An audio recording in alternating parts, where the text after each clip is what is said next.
Hey guys, in this video I'm going to show you how to create a Steam account on your mobile device. If you find this video helpful, please drop a like and subscribe to my channel. In saying that, let's just jump straight into the video. Alright, so what you first need to do is head on over to your Play or App Store. Then from here, click on search and then search for Steam. So I'm going to type in Steam like so, search. There it is there. So now I'm going to click on install. So this is going to download and install Steam onto my mobile device. So let that play out. And then once that has finished downloading and installing, go ahead and open it up. So I'm going to click on open now.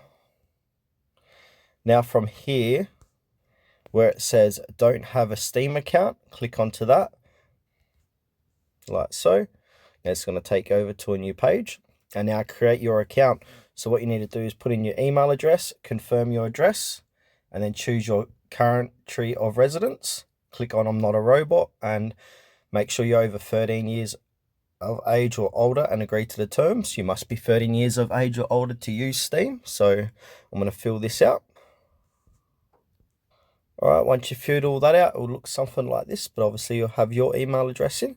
Then click continue. After that, you have created your Steam account on your mobile device. I've already created one in the past, so I'm not going to click continue because, like I said, I've already got one. I hope this video is helpful, and I'll see you in the next one.